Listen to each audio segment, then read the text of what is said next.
Good morning students, कैसे हो आप सब। उम्मीद करता हूँ आप सब अच्छे होंगे बेटा।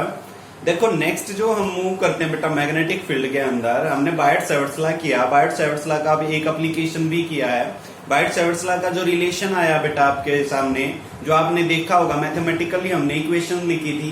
क्या थी बायट-सैवर्ट्स लॉ के लिए equation? dB is equal to mu naught by 4 pi I dl sin theta over r square. If we write it into the vector form, you can write that dB vector is equal to mu naught by 4 pi I dl cross r by क्या करेंगे? Cube हो जाएगा। Very good, by r cube. ठीक है बेटा, vector form में ये लिख दिया था।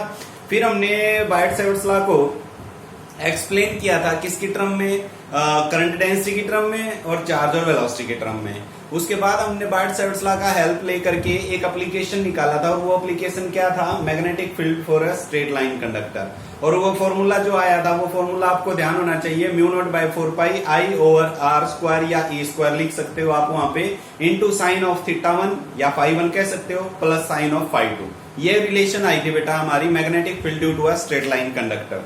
अब हम सेकंड जो एप्लीकेशन करने वाले हैं बायट-सैवर्ट्स लॉ का, सेकंड एप्लीकेशन ये है, हम एक वायर का लूप ले लेंगे, लूप बना लेंगे सर्कुलर फॉर्म में, और उसमें हम करंट पास करते हैं। उससे जब हम करंट पास करेंगे तो कितना मैग्नेटिक फील्ड बनेगा सेंटर के ऊपर?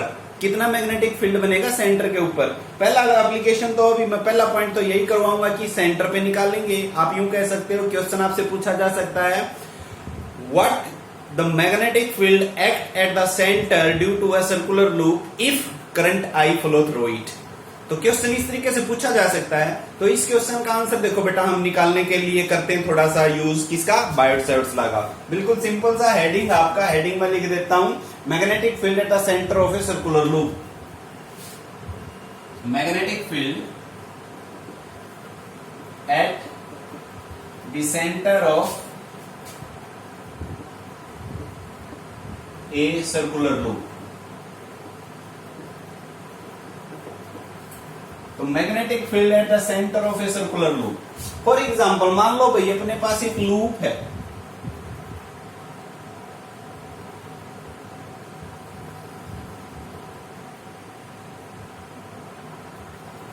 इस तरीके से है,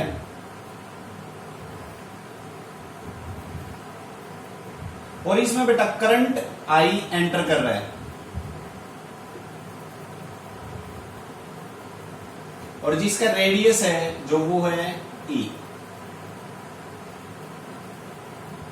रेडियस कितना ले लिया? A।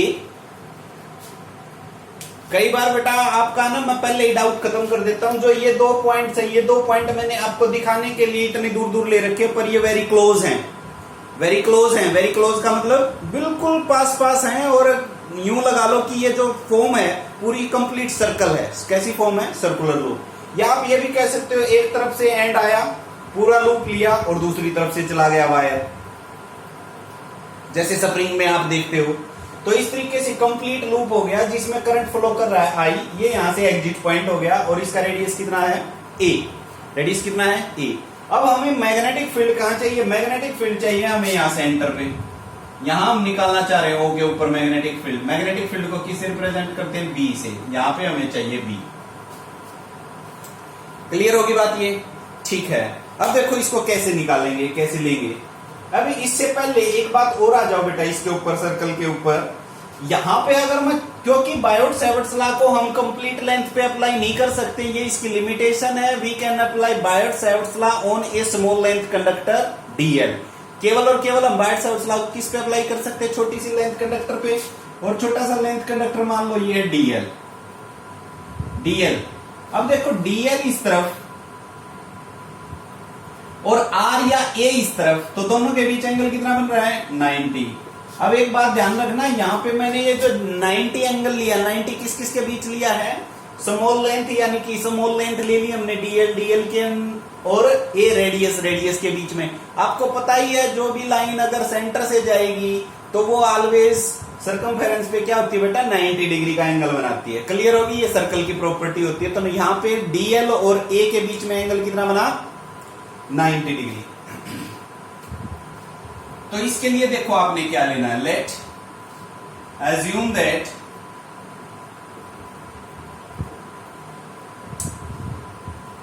अ सर्कुलर कॉइल और लूप, कॉइल भी बोल सकते हो, लूप भी बोल सकते हो, having radius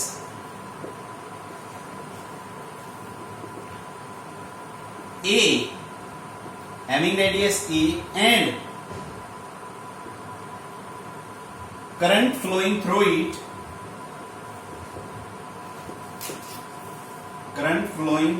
it, is I. Current flowing through it is I.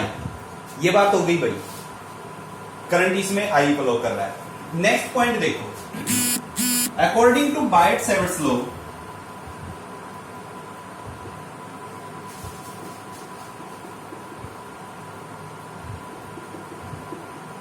Equation हम क्या लिख सकते हैं बेटा? बायट-सैवर्ट्स लॉ के अकॉर्डिंग इक्वेशन क्या लिख सकते हैं? इक्वेशन होगी अपने पास, देखो dB, वेक्टर फॉर्म में बोल रहा हूं मैं, वेक्टर फॉर्म में लिखो। वेक्टर फॉर्म में क्या हो जाएगा? Mu naught by 4 pi I dl cross A divide by A cube. अब देखो, मैं वहां पे R था ना, R रेडियस या डिस्टेंस की जगह पे अब मैंने क्या लिया, यहाँ पे रेडियस कितना ले रखा? A, तो A चेंज कर दिया। क्लियर होगी? ठीक है। अब dl और A की अगर मैं क्रॉस प्रोडक्ट को ओपन करूं तो इस इक्वेशन को क्या लिख सकता हूं? अब मैंने वेक्टर हटा दिया, क्योंकि अब मैं वेक्टर फॉर्म इसकी डिस्टर्ब करने वाला हूं। तो ये हो जाएगा mu naught by 4 pi I dl sine theta divide by A square. Very good, जिसको समझ में आ गया स्क्वायर कैसे हुआ वो क्लियर होगी बात भाई, उन बच्चों को क्लियर है। A स्क्वायर क्यों किया? ऊपर ही A क्यूब क्यों था? क्लियर होगी ये बात?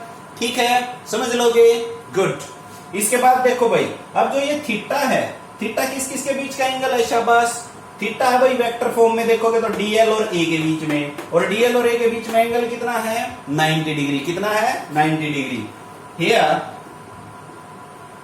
Theta is 90 degree. So what you get? आपके पास इक्वेशन आ गई एक, तो dB is equal to mu naught by 4 pi I dl sine 90 1, sine 90 क्या हो जाएगा? 1 divide by A square. Let's say that is your first equation. अब देखो, ये फर्स्ट इक्वेशन मैंने क्यों मानी? क्योंकि जो ये मैग्नेटिक फील्ड है, स्मॉल मैग्नेटिक फील्ड है, and this small magnetic field is due to the small length conductor dl। This magnetic field is due to the small length conductor dl। हमें तो पूरे लूप की वजह से निकालना है ना। अब पूरे लूप की वजह से निकालने के लिए हम इस इक्वेशन का क्या करेंगे बेटा? इंटीग्रेशन। क्या कर देंगे? इंटीग्रेशन। तो देखो, अब इससे आगे वाला स्टेप आप इधर वाला नोट कर लो बेटा, ये नोट हो गए पॉइंट्स आपके शायद। तो इंटीग्रेटिंग बोथ साइड, अब इंटीग्रेशन करेंगे हम। लिमिट कहां से लेंगे? देखो, लिमिट लेने के लिए बेटा आप +2 में हो चुके हो, आपको पता होना चाहिए इंटीग्रेशन। इतने क्वेश्चंस, इतने आर्टिकल आप कर चुके हो। ये इंटीग्रेशन किसके विद रिस्पेक्ट टू dl, क्या चेंज हो रही है? लेंथ चेंज हो रही है। तो सर्कल की लेंथ 0 से लेकर मैक्सिमम कितनी होती है सर्कल की लेंथ? उसकी सरकमफेरेंस के बराबर, और सरकमफेरेंस क्या हो जाएगी? 2 पाई A। रेडियस यहाँ पे A है ना। Integrating both side, integrating both sides. So what you get here? Integral of dB is equal to integral of mu naught I dl over 4 pi A square. अब देखो, limits कहां से कहां हैं? 0 से मैक्सिमम सर्कमफेरेंस कितनी हो जाएगी? 2 पाई A। ये लिमिट्स आपको समझ में आ जानी चाहिए, बिल्कुल आ भी गई होंगी। तो यहाँ पे देखो, इंटीग्रल dB का हो जाएगा, मान लिया B is equal to mu naught I by 4 pi A square. ये सारी कॉन्स्टेंट टर्म्स बाहर ले लो। Mu naught I by 4 pi A square बाहर आ गई भाई। ठीक है, इंटीग्रल किसका बचता है? अब हमारा dl 0 से 2 पाई A। ये बात क्लियर चल रही है? बिल्कुल ठीक है। इसके बाद भाई देखो, b is equal to mu naught I by 4 pi R square, यानी कि A स्क्वायर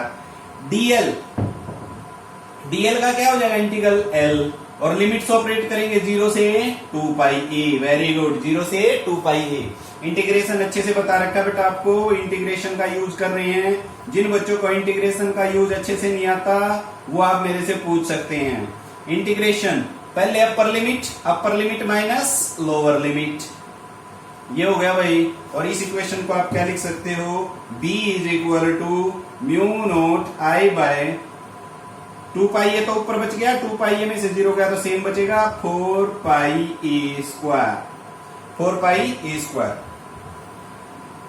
मैग्नेटिक फील्ड आ गया ये। इसमें देखो एक ए से ए कट गया भाई, एक ए से ए कटने के बाद अब है ना बेटा, आप बहुत सारे बच्चे कह सकते हो सर 2 पाई से 4 पाई भी कट गया 2 पे, पाई को कैंसिल मत करो, क्योंकि आगे जो प्रॉब्लम्स न्यूमेरिकल्स पूछी जाएंगे ना वो आपको यहाँ पे हेल्प कर देगा। आप मेरी बात सुनो, अपनी तरफ से ये कैंसिल मत कर देना कि सर ये तो हो गया कैंसिल। हाँ हो गया बेटा, मानता हूं मैं हो जाएगा कैंसिल, पर करना नहीं है, आपने रिजल्ट लिख लेना है B is equal to mu naught I by 4 pi A into 2 pi. अब ध्यान से सुनो, अभी तो ये मैग्नेटिक फील्ड का क्या आया, मैग्नीट्यूड, डायरेक्शन की भी बात कर लेंगे, पर यहाँ पे सुनो, ये कंप्लीट सर्कल था ना, आपको किसी न्यूमेरिकल में आधा सर्कल दे देगा तो आप एंगल बता सकते हो, आधे सर्कल का कितना एंगल बनेगा, सेंटर पे पाई बनेगा ना, तो सीधा यहाँ पे पाई यूज कर लो। सर्कल का बेटा चौथाई हिस्सा ही दे दे, किसी न्यूमेरिकल में सर्कल का चौथा हिस्सा दे देगा, सर्कल का चौथा हिस्सा कितना एंगल बनाएगा सेंटर के ऊपर, शाबाश बता, पाई बाई 2 बनाएगा ना, तो सीधा यहाँ पे पाई बाई 2 कर लो। तो इस रिजल्ट को मैं एक बार जर्नल लिख देता हूं, आप जर्नल क्या लिखोगे किसी भी सर्कल के लिए, सर्कुलर लूप के लिए, चाहे वो सर्कुलर लूप का हमें एक पार्ट हो, सेगमेंट हो, सर्कुलर लूप का बेशक से एक छोटा सेगमेंट हो, आप उसके ऊपर भी अप्लाई कर सकते हैं, 4 pi A into angle constructed at centre, angle constructed at centre, ये याद रख लो बस, ये रिजल्ट याद रखो, mu naught I by 4 pi A into angle constructed at centre. तो देखो जब पूरा लूप था तो सेंटर पे कितना बनाएगा 2 पाई, आधा लूप आ गया तो पाई, चौथाई लूप आ गया तो पाई बाई 2, या कोई और दे देगा वहां पे एंगल ही दे देगा, 60 दे देगा, 45 दे देगा, 30 दे देगा, तो सीधा वैल्यू यूज करो बेटा, उसको रेडियन में कन्वर्ट करके, तो आप न्यूमेरिकल्स के ऊपर ये रिलेशन यूज करेंगे, म्यू नॉट आई 2 पाई 4 पाई ए, काटेंगे नहीं, मैं बार फिर से कह रहा हूं काटेंगे नहीं। तो मैग्नीट्यूड आ गया बेटा किसका, मैग्नेटिक फील्ड का, किस पे, सेंटर पे, किसकी वजह से, सर्कुलर लूप की वजह से। तो सर्कुलर लूप की वजह से सेंटर के ऊपर मैग्नेटिक फील्ड कितना आ गया, B is equal to mu naught I by 4 pi A into angle constructed at the centre. अब बात कर लेते हैं इसकी डायरेक्शन की, क्योंकि मैग्नेटिक फील्ड कैसी क्वांटिटी होती है, वेक्टर क्वांटिटी होती है, और क्योंकि हम ये भी पढ़ चुके हैं कि how can we find the direction of magnetic field at any point, you can use right hand thumb rule और मैक्सवेल स्क्रू रूल, 2 रूल बताए थे ना बेटा, राइट हैंड थंब रूल और मैक्सवेल स्क्रू रूल। फिर से सुन लो, मैं राइट हैंड थंब रूल क्या था, राइट हैंड थंब रूल ये था कि हमारे पास कोई कंडक्टर है, उस कंडक्टर को हमने अपने राइट हैंड से पकड़ना है, और इस तरीके से पकड़ना है कि जो अंगूठे की डायरेक्शन किस तरफ हो जाए, इलेक्ट्रिक करंट की तरफ। तो जो ये ग्रैप्स ऑफ द फिंगर है ना, फिंगर की जो ग्रिपिंग है, वो जिस तरफ घूमेंगी फिंगर, वही डायरेक्शन ऑफ मैग्नेटिक फील्ड हो जाएगी। आ जाओ अब अपने फिगर पे, इस पॉइंट पे देखो करंट किस तरफ जा रहा है, करंट जा रहा है इधर जा रहा है, तो मैं इसको देखो, इस वायर को अगर मैं ऐसे पकड़ूं, अंगूठा अपना करंट की डायरेक्शन में है, करंट की डायरेक्शन में, तो जो ग्रिपिंग ऑफ द फिंगर है, यानी कि अगर मैं यहाँ पे बनाऊं तो ये कुछ ऐसे बनेगा, और यहां से आउटवर्ड, यहां से इनवर्ड। अगर यहाँ पे आ जाओ तो मेरे को ऐसा पकड़ना पड़ेगा ये, क्योंकि अंगूठा नीचे हो गया, करंट नीचे हो गया, ऐसे जाएगा तो भाई देखो ये यहां से इनवर्ड, यहां से आउटवर्ड, यहां की बात कर लो, यहां ऐसे पकड़ेंगे, यहां से आउटवर्ड, और फिर घूम के फिंगर देखो बीच में नीचे की तरफ चली गई, तो ये आउटवर्ड और ये इनवर्ड। अब देखो तीनों केस में, 1 2 3, तीनों केस में अंदर की तरफ जा रही है उंगलियां घूम के, अंदर की तरफ। अंदर की का सिंबल क्या बताया था, अंदर की तरफ जब मैग्नेटिक फील्ड हो तो सिंबल क्या बताया था, क्रॉस, और आउटवर्ड को डॉट। आउटवर्ड को क्या बता रहे थे हम, डॉट। तो यहाँ पे जो मैग्नेटिक फील्ड है ये प्लेन ऑफ द पेपर के क्या हो गया बेटा, इनवर्ड। तो यहाँ पे क्या लिखोगे, it is inward perpendicular to the plane of paper, to the plane of paper, plane of paper. Inward भी है और परपेंडिकुलर है, परपेंडिकुलर है प्लेन ऑफ पेपर के, प्लेन ऑफ बोर्ड के भी कह सकते हो, प्लेन ऑफ पेपर के। तो परपेंडिकुलर अंदर की तरफ हो गया बेटा magnetic field due to a circular loop. Clear होगी। ये डेरिवेशन क्लियर हो गया।